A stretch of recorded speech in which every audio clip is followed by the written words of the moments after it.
Ó Pai Celestial, nós, os teus filhos, estamos reunidos aqui na tua presença e desejamos, Senhor, receber a instrução que vem de ti, para que nós, ó Deus, sejamos moldados e conformados à imagem do teu Filho unigênito, o Senhor Jesus Cristo. Ó Deus, que o Senhor, pelo teu Espírito, ilumine o nosso coração e a nossa mente. Ó Deus, ajuda-nos a compreender a tua palavra corretamente nesta ocasião. Ó Deus, dispõe o nosso coração para crermos verdadeiramente na tua palavra e obedecê-la com fidelidade para o louvor da tua glória. E como filhos, ó Deus, do Senhor, tenhamos o profundo desejo em nosso coração e a determinação, Senhor Deus, para fazer a tua vontade e assim agradar e engrandecer o Senhor, que é o nosso Pai celestial. Assim queira nos abençoar por meio da tua palavra. E se há entre nós alguém que ainda não é crente em Cristo Jesus, ó Senhor, usa a pregação da tua palavra para trazer essa pessoa a Cristo, de maneira que, crendo em Cristo, tenha a vida eterna por intermédio dele. É no nome de Jesus que nós oramos. Amém. Mateus capítulo 28, a partir do versículo 18, nos diz assim: Jesus, aproximando-se, falou-lhes, dizendo: Toda a autoridade me foi dada no céu e na terra. Ide, portanto, fazei discípulos de todas as nações, batizando-os em nome do Pai, do Filho e do Espírito Santo, e ensinando-os a guardar todas as coisas que vos tenho ordenado. E eis que estou convosco todos os dias, até a consumação do século. Amém. Que Deus aplique a sua palavra ao nosso coração. Meus irmãos, este é o primeiro culto solene de 2024. E eu quero começar o ano falando a respeito da missão da igreja, a missão que nós recebemos de Cristo e com a qual todos nós devemos nos envolver intensamente nesta vida. Enquanto estivermos vida, enquanto estivermos respirando, devemos nos envolver de alguma maneira com essa obra que o Senhor Jesus Cristo então nos concedeu. E com esse objetivo eu quero examinar esse texto que ficou conhecido como a grande comissão ou a grande incumbência. Inclusive a palavra missão, meus irmãos, significa um encargo, uma função que nos foi delegada, uma obrigação a ser realizada. E é isso que nós queremos ver aqui neste texto do Evangelho de Mateus, evangelho este que foi escrito para principalmente pessoas judias, para judeus, a fim de convencê-los de que o Jesus de Nazaré era de fato o Messias prometido por Deus através dos seus santos profetas no Antigo Testamento.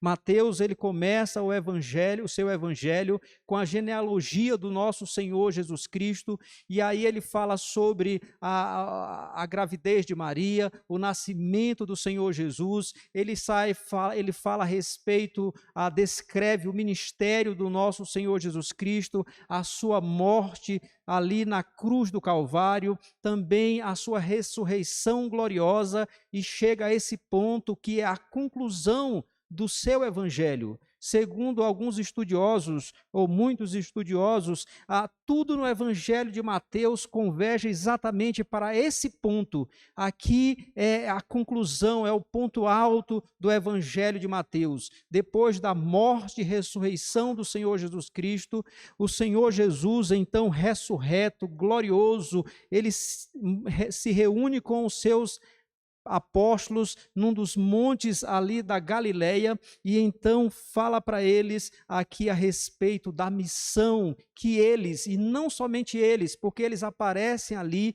não como indivíduos separados, mas como representantes de toda a igreja de Cristo que estava se formando.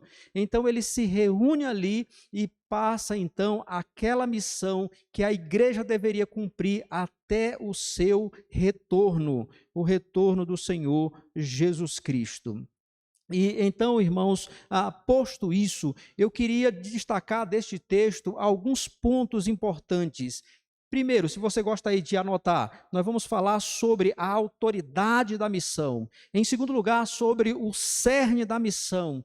Em terceiro lugar, nós vamos destacar a metodologia da missão. E, por fim, nós então destacaremos o grande encorajamento para a missão. Então vamos olhar primeiro a autoridade da missão. Verso 18, o Senhor Jesus diz: toda a autoridade me foi dada no céu e na terra.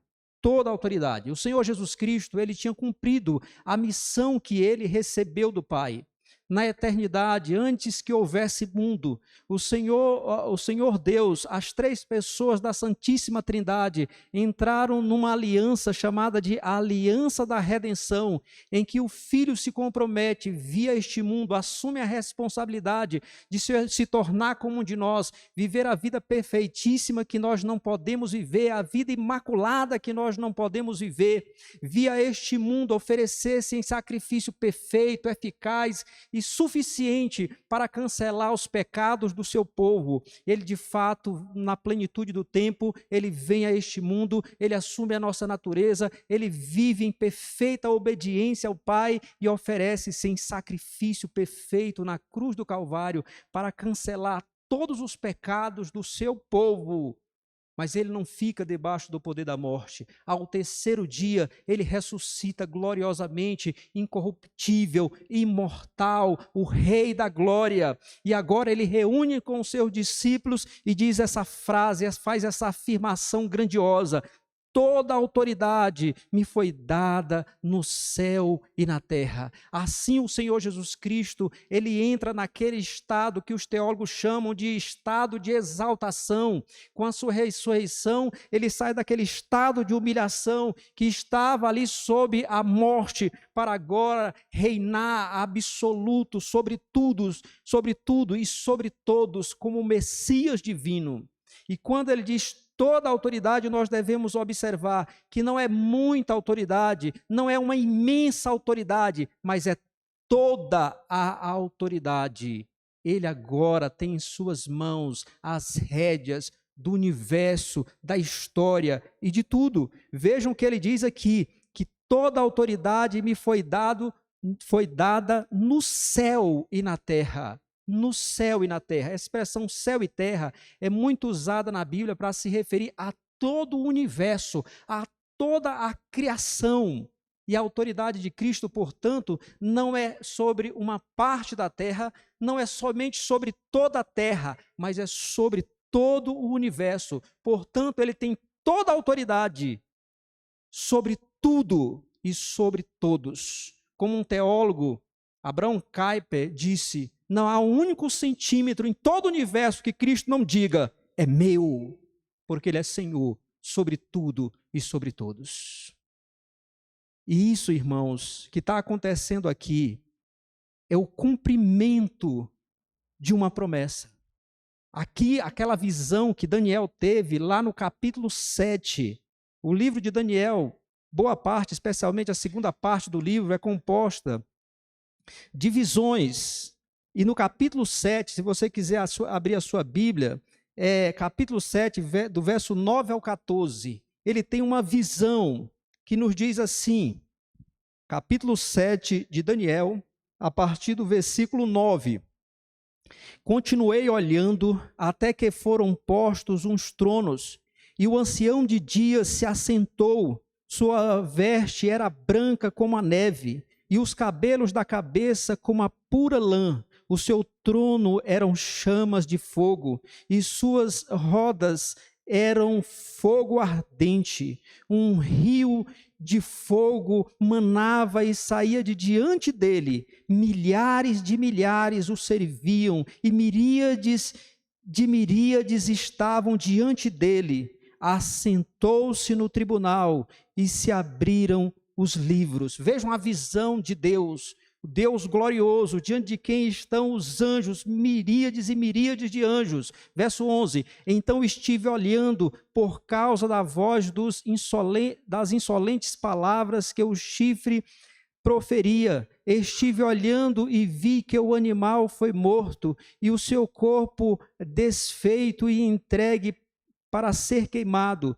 Quanto aos outros animais, foi-lhes tirado o domínio, todavia foi-lhes dado prolongação de vida por um prazo e um tempo. Eu estava olhando nas minhas visões da noite, e eis que vinha com as nuvens do céu, um como filho do homem, e dirigiu-se ao ancião de dias, e o fizeram chegar até ele. Foi-lhe dado domínio e glória e o reino, para que os povos, as nações e homens de todas as línguas o servissem. O seu domínio é domínio eterno, que não passará, e o seu reino jamais será destruído. Então ele teve a seguinte visão: o ancião de dias sentado no trono, anjos e mais anjos na presença ali do Deus Altíssimo. E de repente ele olha, e um como filho do homem se aproxima do ancião de dias, e o ancião de dias então entrega a esse que parecia o filho do homem, entrega o poder sobre as nações, sobre tudo e sobre todos.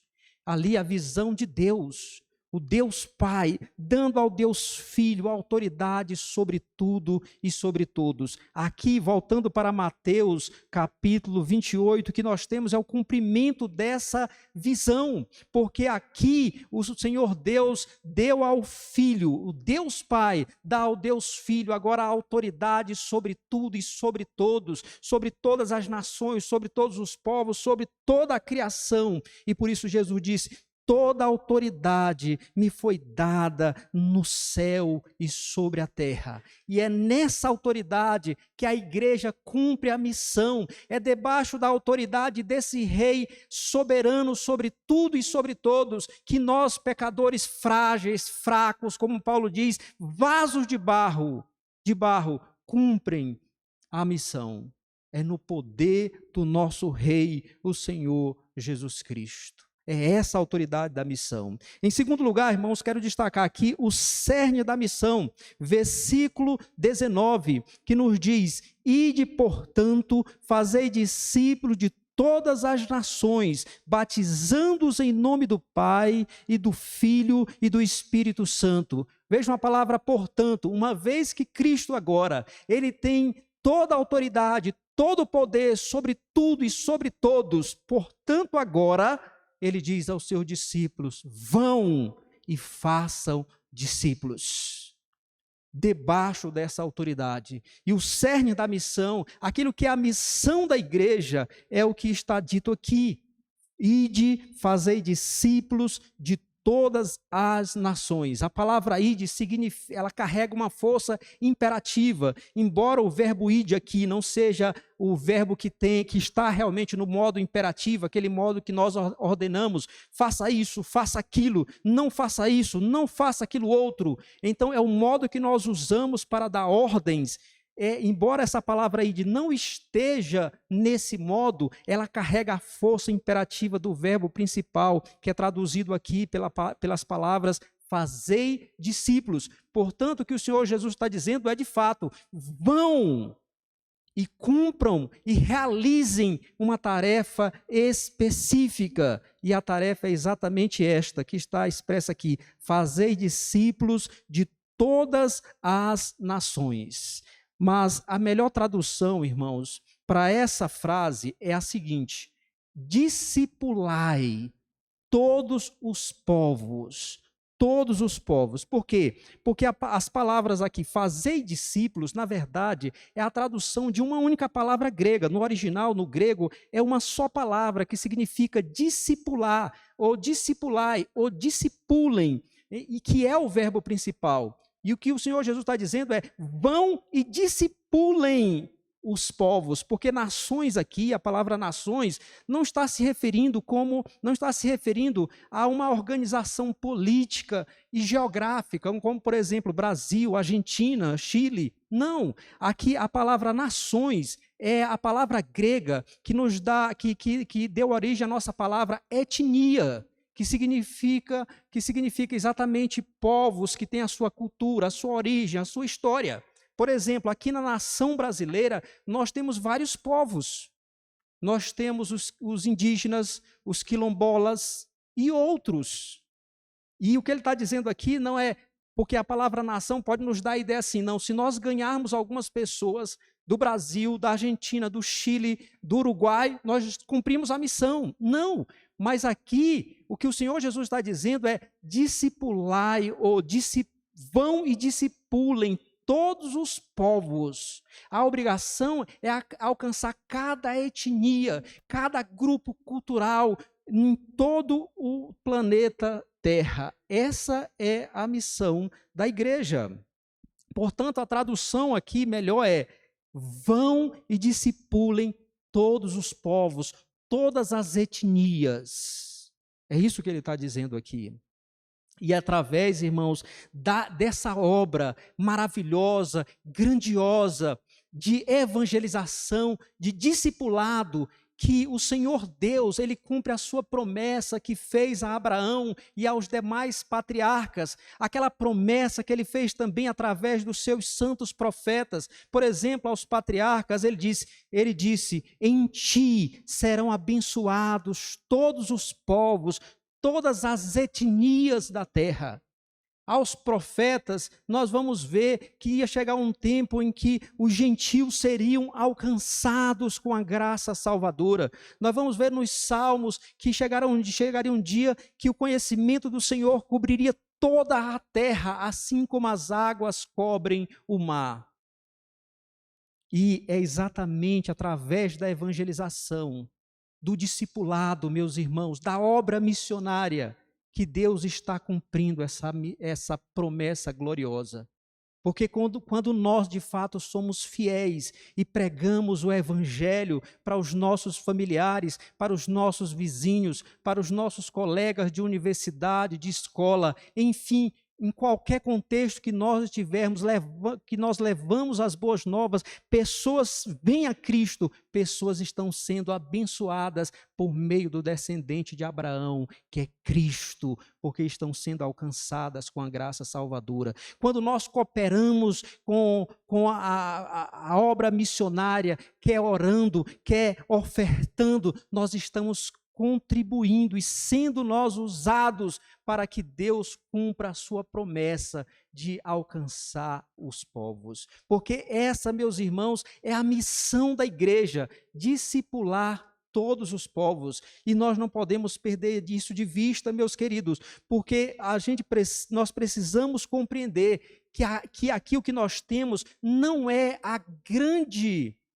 sugestão.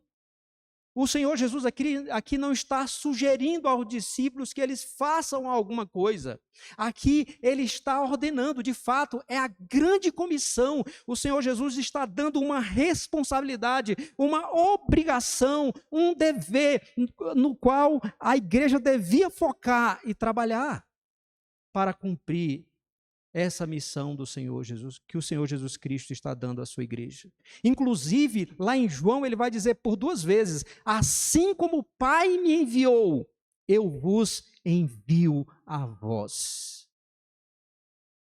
Assim como o Pai comissionou o Filho e enviou para que ele viesse a esse mundo, realizasse a obra que ele realizou para a nossa salvação, assim também nós devemos fazê-lo, nós devemos cumprir a missão que recebemos do Senhor Jesus Cristo e levar o Evangelho até os confins da terra.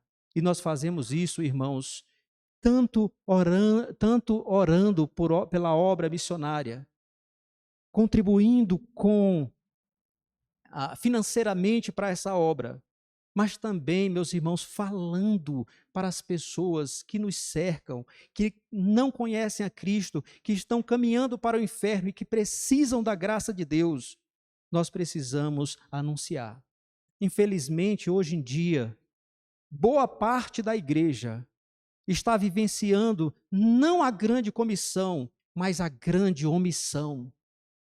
Porque muitos na igreja estão voltados para si mesmo, e às vezes até a própria igreja está voltada para suas atividades internas, e tão somente para suas atividades internas, não tem a preocupação de evangelizar, de trazer pessoas a Cristo, e assim estão vivenciando a grande omissão, mas não a grande comissão. E o que nós temos que fazer é cumprir a grande comissão. Essa é a nossa missão, irmãos, neste mundo, é levar o evangelho e levar pessoas a Cristo. E como é que a igreja faz isso? Isso nos leva, meus irmãos, exatamente ao terceiro aspecto a ser destacado, a metodologia da missão. Como é que a igreja cumpre a sua missão? Versos 19, final do verso 19, início do verso 20. Porque depois da palavra nações, nos diz assim: batizando-os em nome do Pai e do Filho e do Espírito Santo, ensinando-os a guardar todas as coisas que vos tenho ordenado. Então nós temos aqui duas palavras, ou duas afirmações, que nos mostram como a igreja faria, ou cumpriria a sua missão, ou cumpre a sua missão. E as palavras são batizando e ensinando.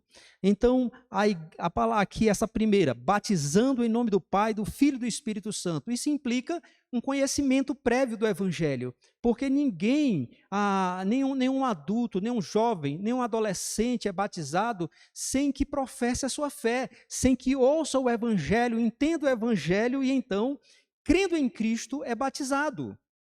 Portanto, o batismo implica num conhecimento prévio do Evangelho do Senhor Jesus Cristo. Outra coisa, o batismo aqui implica num relacionamento pactual com Deus, porque nos diz que nós vamos ser batizados não em nome do Renato, em nome do Sérgio, em nome do Edgar ou do Ivo, mas nós somos batizados em nome do Pai, do Filho e do Espírito Santo, porque o batismo, meus irmãos, é um sinal da aliança que nós temos com Deus triuno. É como essa aliança que está aqui nas minhas mãos, aqui na minha mão. Nós temos aqui um anel que recebe o nome de aliança. Por que ele recebe o nome de aliança? Porque esse anel é o símbolo de um pacto, o pacto matrimonial que eu fiz com a minha esposa, em que eu fiz promessas para ela e assumi deveres, e igualmente ela fez para mim. O batismo é isso, é o sinal da aliança, do pacto que nós temos com o nosso Deus.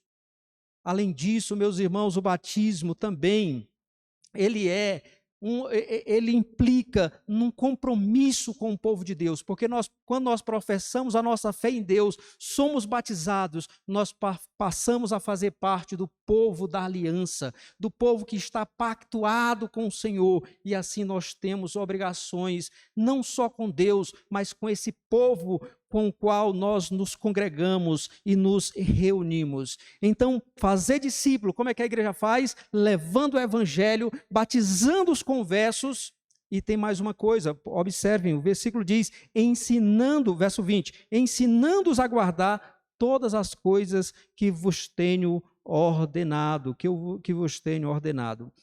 Então, percebam aqui, meus irmãos, que a questão aqui é ensinar. E ensinar, meus irmãos, aqui, ensinar não ideologias, não filosofias, não achismos, mas aquilo que o Senhor Jesus Cristo ensinou, aquilo que está aqui na santa e infalível palavra de Deus. Aqueles que forem sendo alcançados pelo Evangelho, forem batizados, nós temos a obrigação de instruí-los, de educá-los na palavra do Senhor. E percebam aqui que não é só uma questão de transmissão de conhecimento, mas de formação de caráter, porque aqui o texto nos diz que nós devemos ensiná-los a guardar, ensinando-os a guardar, ou seja, ensinando-os a obedecer, ensinando-os a seguirem os ensinamentos do nosso Senhor e Salvador Jesus Cristo.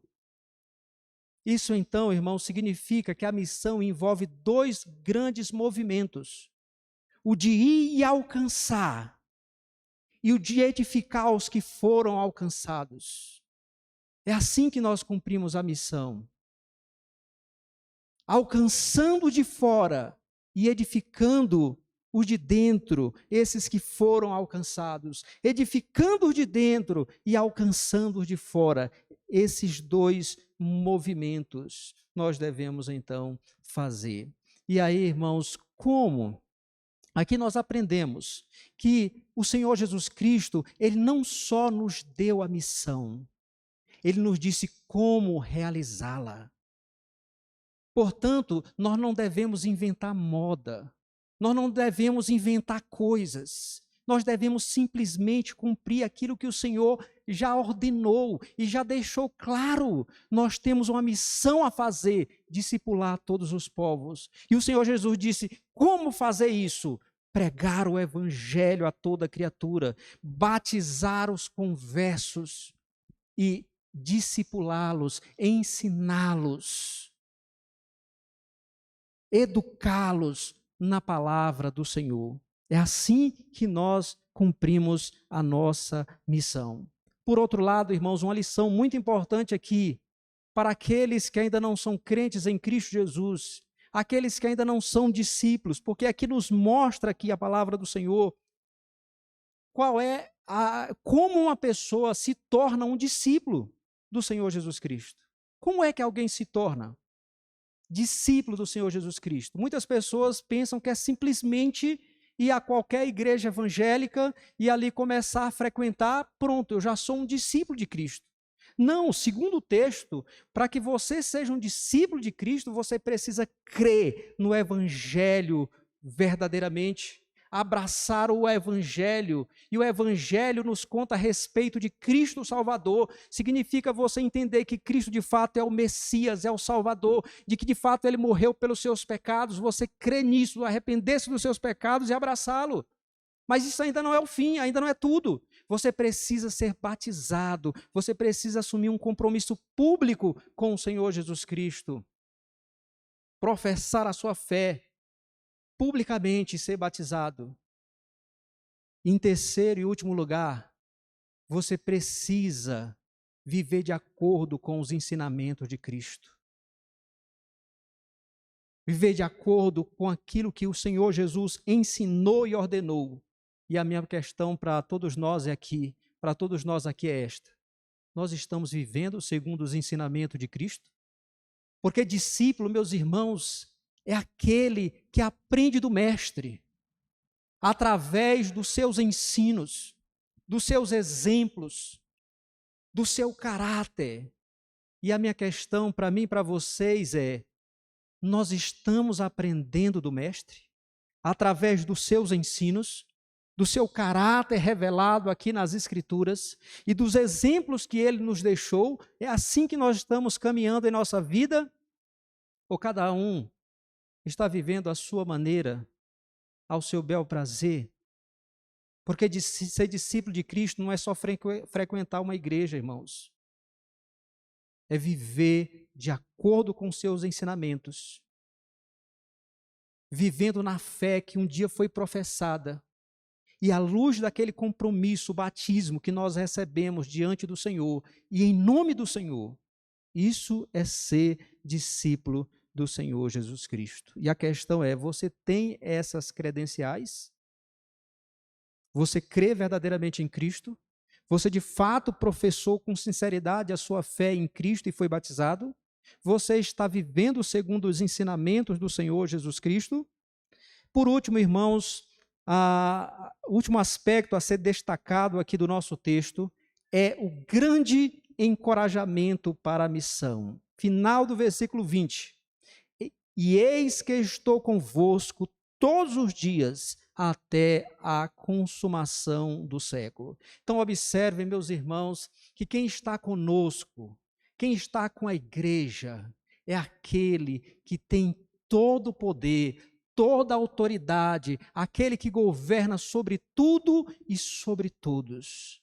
É Ele quem está na sua companhia. Você pode se achar uma pessoa, não, eu tenho um pouco conhecimento, não dá certo para eu evangelizar, eu nem sei falar direito, eu não sei argumentar, eu não vou saber dizer os textos bíblicos. Pare com isso, irmãos. Pare com isso, irmão. Pare com isso, irmã.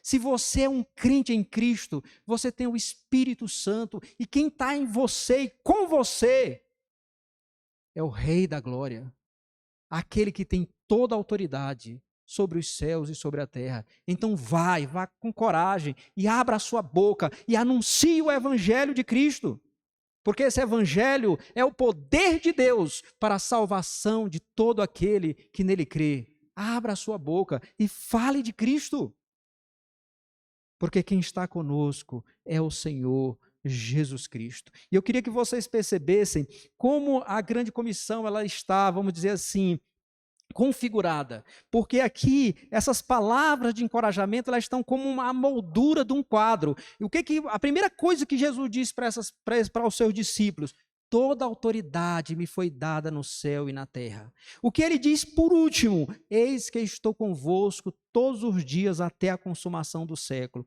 E o que está no centro é a grande comissão, a tarefa, a missão da igreja. Isso nos ensina, irmãos, que o Senhor Jesus fez isso para nos encorajar, para que nós perdêssemos o medo, a timidez, a vergonha e levássemos esse evangelho poderoso para que mais e mais pessoas crescem no Senhor Jesus Cristo, abraçassem o Senhor Jesus Cristo e vivessem para a sua glória. Portanto, meus irmãos e irmãs, independente da sua idade, atenção crianças, vocês que são crianças, que estão aqui conosco nesta noite, observem para vocês também, as crianças, os adolescentes, os adultos, os jovens, os idosos, todos nós, se somos crentes em Cristo Jesus, nós temos responsabilidade nessa missão. Compartilhar as boas novas, o evangelho da salvação em Cristo. Todos nós vamos fazer isso, irmãos. Vamos nos envolver com a obra evangelística e missionária. Então comece a falar para seus familiares que não são crentes, para os seus amigos na sua universidade, na sua escola, na sua vizinhança. Comece a estudar a Bíblia com alguma pessoa que não é crente. E traga essa pessoa para Cristo, convide para vir à igreja, para ouvir a pregação da palavra de Deus. Meus irmãos, aqui o Senhor Jesus Cristo nos deixou de maneira clara a nossa missão. Aqui nós observamos 4 aspectos dessa missão: a autoridade da missão, o cerne da missão, a metodologia da missão e o grande encorajamento para a missão. Agora, irmãos, no poder de Cristo e na companhia dele, quando a gente sair daqui, vamos sair para anunciar esse evangelho. A gente se reúne aqui para adorar, para bendizer, para glorificar esse Deus maravilhoso que usou outras pessoas para nos alcançar, que levantou outros que tiveram a coragem de nos anunciar o evangelho, para sermos encorajados, fortalecidos e para quando nos espalharmos, ao sairmos daqui, para levar as boas novas, para sermos luz, para sermos sal da terra e luz do mundo, para proclamarmos o evangelho libertador e salvador do nosso Redentor. Façamos isso para a glória do nosso Salvador, para o progresso do reino de Deus e para o bem da igreja de Cristo. Amém. Vamos orar mais uma vez. Senhor nosso Deus, a nossa missão está muito bem delineada aqui. O Senhor Jesus Cristo não só nos deu a missão, mas nos disse como nós cumpriríamos a missão. Nos encorajou dizendo que é na companhia dele que tem todo o poder, toda a autoridade sobre a terra e sobre o céu, sobre toda a criação. É na companhia dele que nós vamos anunciar a tua palavra. Agora, Senhor, ajuda-nos. Perdoa-nos, porque muitas vezes temos sido tímidos, covardes, desobedientes, egoístas, pensando tão somente em nós mesmos e não no teu reino. Perdoa-nos e ajuda-nos a entender, pelo teu Santo Espírito e pela tua palavra, que nós temos essa responsabilidade e que cada um de nós, criança, jovem, adolescente, adulto, idoso, todos nós temos o dever de viver à luz deste Evangelho e de proclamá-lo no poder do teu Espírito, a fim de que mais e mais pessoas te conheçam. Nós temos a obrigação, Senhor, de nos envolver intensamente com a obra missionária, porque o campo, como nos diz a tua palavra, é o mundo. E nós devemos alcançar os confins da terra. Ajuda-nos a nos envolvermos com a obra missionária, orando, contribuindo financeiramente, para que outros levem o Evangelho àquelas terras longínquas que nós não podemos ir. Ó Deus, nos ajude a sermos uma igreja focada na missão, no teu Evangelho, para o louvor da tua glória. É o que nós te imploramos, agradecidos, no nome de Jesus. Amém. Vamos cantar o hino de número 28.